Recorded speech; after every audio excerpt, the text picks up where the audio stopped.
51 सीटों पर वोटिंग का सिलसिला शुरू हो चला है। 11 जिलों में आते हैं और 11 जिले एक लिहाज से कहें तो बेहद पिछड़े इलाके। यहाँ पर तकरीबन 23% मुस्लिम हैं, 19% के लगभग दलित हैं। शेखर जी, इस पूरे इलाके की जो सामाजिक आर्थिक स्थिति है और पिछले 5 बरस से समाजवादी पार्टी की सत्ता थी, बीजेपी उस एंटी इनकम्बेंसी का लाभ उठाएगी या जाति समीकरण में स्थिति बट जाएगी, उसका लाभ मिल जाएगा, या इन सब के बीच आपको लगता है कि कहीं ना कहीं किसी ना किसी तरीके से समाजवादी पार्टी के पैरेलल में मायावती भी खड़ी है?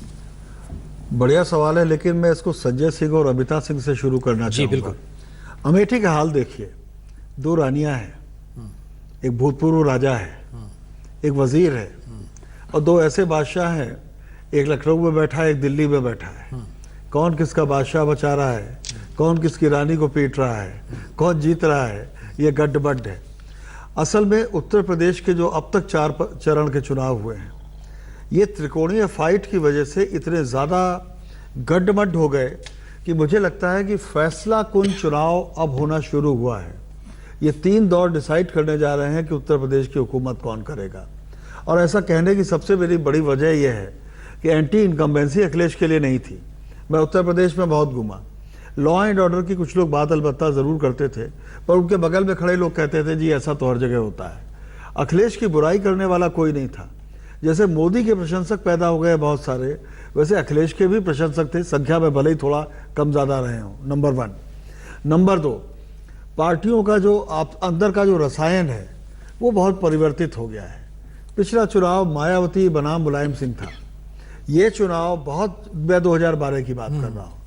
इस चुनाव में मुझे अमित शाह की तारीफ करनी पड़ेगी कि उन्होंने बीजेपी को एक पार्टी के तौर पर तब्दील कर दिया। नॉन यादव ओबीसी खुलकर उनके साथ खड़ा हुआ है, बहुत वोकल है वो उन जगहों पर, खासकर जहां पर समाजवादी पार्टी का उस बिरादरी का उम्मीदवार नहीं है। दूसरे एक सवाल और है कि जो मुस्लिम्स हैं, 97 मुस्लिम मायावती ने दिए हैं, क्या दलित और मुस्लिम गठजोड़ उन कम से कम उन सीटों पर लेकिन एक बात बताइए, जब आप पूर्वांचल में चले गए हैं तो आपको लगता नहीं है कि तुरुप का पत्ता वहां योगी आदित्यनाथ होगी, वो हिंदुत्व की थ्योरी होगी, उसमें अचानक झटके में चीजें। मैं भी यही कह रहा हूं कि जो ये सारी चीजें हैं वो ट्रायंगुलर फाइट में उलझी हुई हैं। योगी आदित्यनाथ बनाम अखिलेश यादव होता, योगी आदित्यनाथ बनाम मायावती होता तो कहना बहुत आसान था। अब इसका दूसरा हिस्से पर उमलेश जी आइए। अगर बीजेपी चली पश्चिम उत्तर प्रदेश से विकास लेते लेते अब वहां पर बीच में पहुंचती है, डिंपल यादव कह रही है बिजली को भी आपने हिंदू मुस्लिम में बांट दिया, और आगे बढ़ते हैं तो फिर वो उधर हिंदू वाहिनी भी नजर आने लगती है। ये अब क्या माना जाए कि बीजेपी के प्लेइंग ग्राउंड पे सब आ रहे हैं?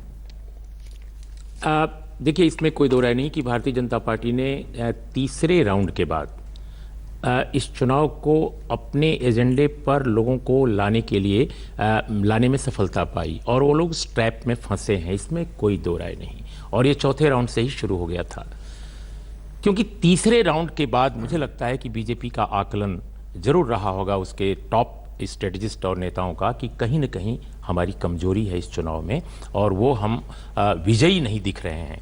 तो उसको कन्वर्ट करने के लिए मुझे लगता है उन्होंने नए एजेंडे की तलाश की और उसमें वो काफ़ी हद तक सफल रहे। लेकिन आज जहां चुनाव हो रहा है, ये 52 वे क्षेत्र हैं जिनको 2 भागों में विभाजित किया जाना चाहिए। एक वो जो अपेक्षाकृत खुशहाल हैं, जहां अपेक्षाकृत राजनीतिक आंदोलनों की विरासत है, पुरानी लिगेसी है। हमें नहीं भूलना चाहिए कि यही वो इलाका है जहां ब्रिटिश काल में भी किसान आंदोलन हुए थे और बहुत मुकम्मल राजनीतिक चेतना का दौर भी यहां देखा गया। आज जो बेहद पिछड़े जिले हैं जैसे गोंडा, बहराइच, जिक्र जो है किसान आंदोलन के तौर पर करें या वरुण गांधी के नहीं पहुंचने को लेकर? दोनों में कर सकते हैं, लेकिन आज किसान आंदोलन का दौर बाबा रामचंद्र से आगे, लेकिन वो गांधी नेहरू परिवार, लेकिन प्रसून आज जहां चुनाव हो रहा है, मुझे लगता है कि जहां सबसे अधिक पिछड़ापन है, जहां राजनीतिक चेतना नहीं है, वहां बीजेपी को जबरदस्त फायदा मिल रहा है। और शशि जी ने जिस बात का जिक्र किया कि गैर यादव यादव ओबीसी में उसको फायदा है, तो गैर यादव ओबीसी में वहां बीजेपी को सबसे अधिक फायदा मिलता नजर आ रहा है, जो बेहद पिछड़े इलाके हैं, जहां अज्ञान का आनंद लोग पसरा हुआ है, और उस अज्ञान के आनंद लोग को बीजेपी बखूबी खूबसूरती से इस्तेमाल कर रही है, वीडियो दिखाकर, तमाम तरह की जुमलेबाजी से, तमाम तरह की अज्ञानता नारेबाजी का से। मतलब अशिक्षा नहीं होता है। नहीं, मेरे ख्याल से अज्ञानता- आप अज्ञानता को पॉलिटिकल वे में आप देखिए तो बड़े ज्ञानी लोग हैं नहीं, मेरे जो ख्याल से। लिटरेट हैं, जो तथाकथित शिक्षित हैं, वह भी अज्ञानी हो सकते हैं। हाँ, exactly। इसमें कोई दो राय हाँ, नहीं, तो जो आप कह रहे हो सही है। हाँ। लेकिन हमारा यह कहना है कि इसको हमें नहीं बोलना चाहिए कि पिछली बार 2012 के चुनाव में इस इलाके में 37 सीटें 52 सीटों में बिल्कुल, जीता था बिल्कुल, आप सपा सही ने। कह रहे हैं। तो ये रिटेन करना इस चुनाव में मैं नहीं समझता कि सपा के सही लिए है। संभव होगा। हाँ। लेकिन जो ये एक बात उड़ी है सोशल मीडिया से लेकर मुख्यधारा मीडिया में कि बीजेपी ने गैर यादव ओबीसी का पूरा पोलराइजेशन कर दिया है, ये नहीं, हमको नहीं, आप ठीक ये कह रहे हैं। थीसिस मुझे लगता है आप गलत बिल्कुल इसलिए ठीक कह रहे हैं, कि क्योंकि- जहां सपा और बसपा के उम्मीदवार स्वयं ओबीसी गैर यादव ओबीसी जातियों के हैं, क्या वे अपने अपने इलाकों में अपना प्रभाव ओके। बीजेपी के पोलराइजेशन ठीक के है। कारण खो बैठेंगे? हमारे साथ संजय, आप कुछ कमेंट करना चाहते मैं हैं? बस एक बात कहना चाहता था, उर्मिलेश जी ने बहुत अच्छी बात कही, अज्ञानता का आलोक, आनंद आप- लो। अज्ञानता का आनंद लोग, और आपने उस पर बढ़िया बात कही कि अशिक्षित और शिक्षित की बात। मैं इस चुनाव से बहुत निराश हूं अपने निजी तौर पर। मैं इस उम्र में पूरे उत्तर प्रदेश का दौरा मैंने किया, गांवों में गया, जंगलों में गया, आदिवासियों के बीच में गया।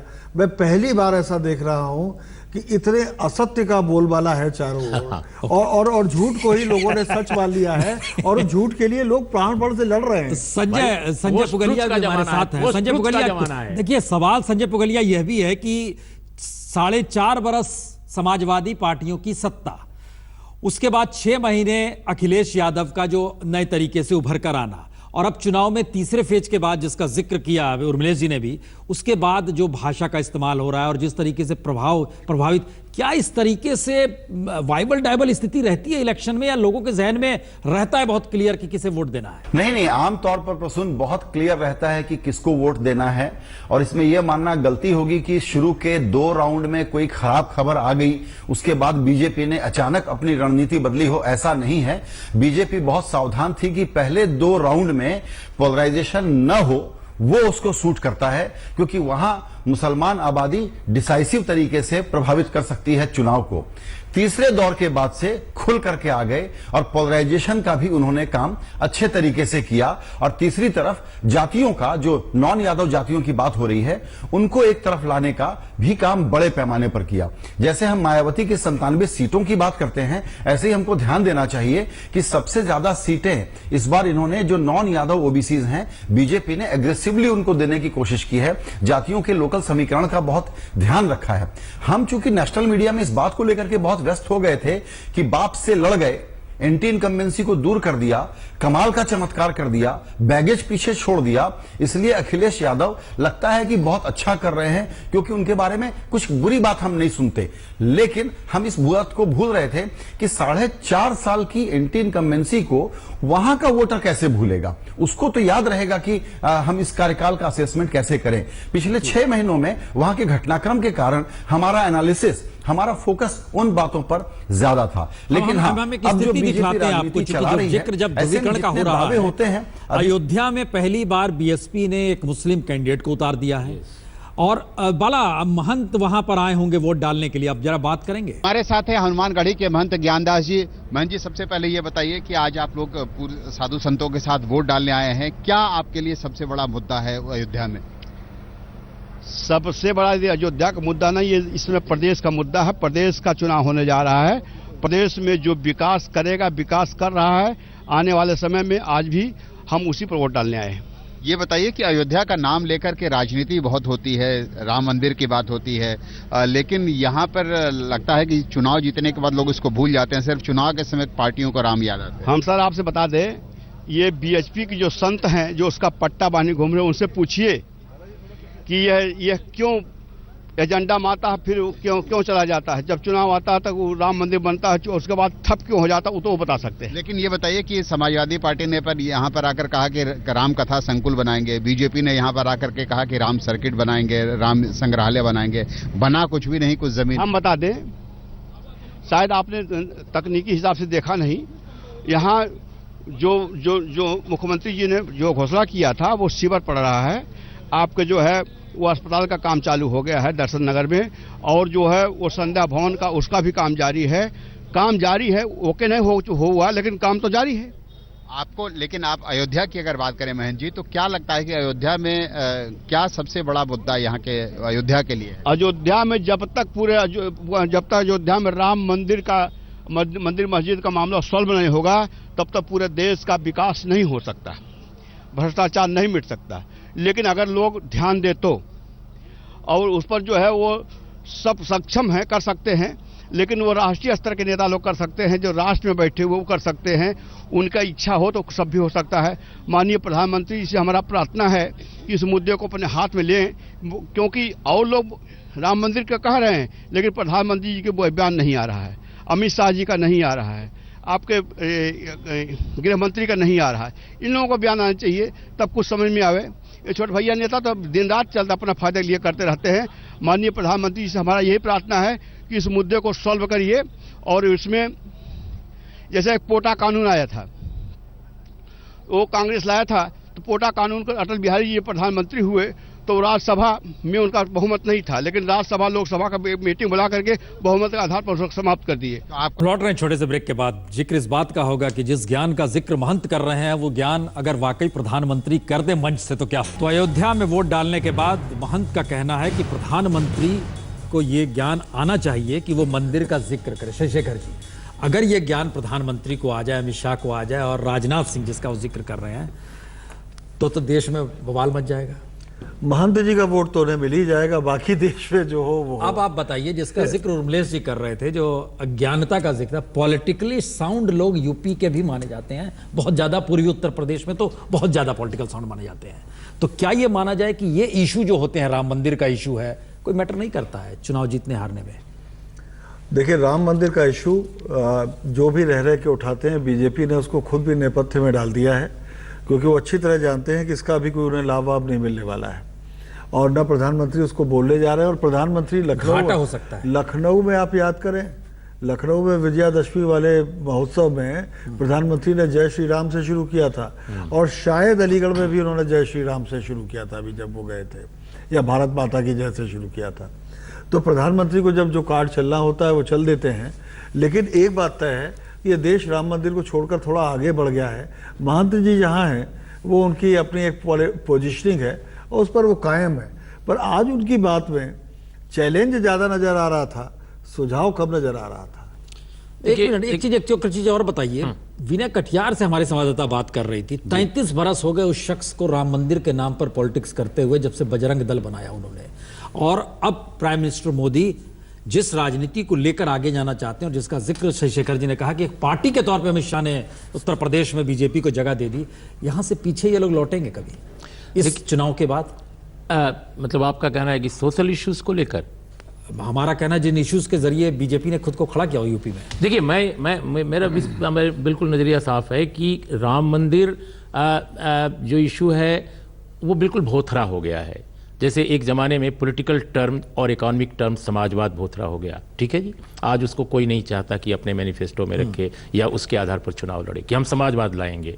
वैसे ही राम मंदिर है। लेकिन जहां तक कम्युनल कार्ड का मामला है, जहां तक जाति के कार्ड का मामला है, वो हमेशा राजनीतिक जो बड़ी पार्टियां देश की हैं उनके लिए मुद्दा रहा है, उनके लिए इंस्ट्रूमेंट रहा है पॉलिटिक्स में। और आपको अगर हिंदूकरण करना है, सांप्रदायिकरण करना है, अपीजमेंट करना है, तो आपको नए नए जुमले उठाने पड़ते हैं, आपको नए नए तरीके इस्तेमाल करने पड़ते हैं। जब राम मंदिर भोथरा हो गया तो आप कुछ और उठा लीजिए, कब्रिस्तान उठा लीजिए, श्मशान उठा लीजिए, सिद्धार्थनगर। हिमांशु, आप वहां पर हैं, कोई मुद्दा वहां क्या मायने रखता है जिसका जिक्र राजनीतिक मंच से किया जा रहा है मौजूदा वक्त में, चाहे वह कब्रिस्तान हो, शमशान हो, गदा हो, ऐसा जो भी हो रहा है, या वहां की जरूरतें जो न्यूनतम है वो मैटर करती है, या फिर वही कास्ट? और अगर धर्म आ जाए तो शायद लकीर बड़ी हो जाएगी। हिमांशु, मैं बिल्कुल आपको बता दूं परसों कि यहाँ पर जो मुद्दा है वो विकास का है, बिजली का है, सड़क का है, पानी का है और शिक्षा का है। ये वो इलाका है जो नेपाल के बॉर्डर एरिया से जुड़ा हुआ है और इसीलिए यहाँ पर नोटबंदी का भी बहुत बड़ा असर है। जब हमने लोगों से यहाँ पर बात की तो उन्होंने कहा हाँ, एक नोटबंदी बहुत बड़ा मुद्दा है और उससे लोगों को परेशानियों को उठाना पड़ा है। लेकिन हम लोग सब बात कर रहे थे विकास की, अखिलेश के विकास की। अखिलेश का विकास कुछ वैसा ही है जैसा 2004 के अंदर अटल बिहारी वाजपेयी सरकार का इंडिया शाइनिंग का नारा था, वैसा ही है कि काम बोलता है। शायद आधा अधूरा वो काम है जिसको दिखाने की कोशिश अखिलेश कर रहे हैं, लेकिन अब देखना यह है कि जनता उन पे कितना भरोसा करती है। महंत अभी कह रहे थे, महंत जी कह रहे थे कि सीवर डाला जा रहा है, सड़क बनाई जा रही है, काम चालू है, पूरे नहीं हुए इन 5 सालों के अंदर। और यही हाल जो है उस वक्त पे 2004 के अंदर बीजेपी का भी था, अटल बिहारी वाजपेयी सरकार का, कि वो इंडिया शाइनिंग का नारा लेके आगे चले थे और बाद में वो ध्वस्त हो गया था। उन्हीं कामों को लेकर मनमोहन सिंह ने भी काम किया था। लेकिन ये मतदाताओं की लाइन बताती है कि वो सच में आज जो है वो अपने मत का प्रयोग करके जो है ये बताना चाहते हैं कि सरकार काम कर रही थी या उनको दूसरी सरकार चाहिए। मतलब साफ है कि लोग बदलाव के साथ हैं या फिर प्रधानमंत्री नरेंद्र मोदी जो बातें कह रहे हैं विकास की, और उनके दूसरे नेता जो दूसरी बात कह रहे हैं राम मंदिर की। योगी आदित्यनाथ का यहाँ खासा प्रभाव है क्योंकि ये गोरखपुर से जुड़ा हुआ इलाका है। चलिए हम आपके पास आएंगे, ब्रेक के बाद तुरंत तीनों के पास लौट रहे हैं, सुजीत के पास भी नहीं जा पाए और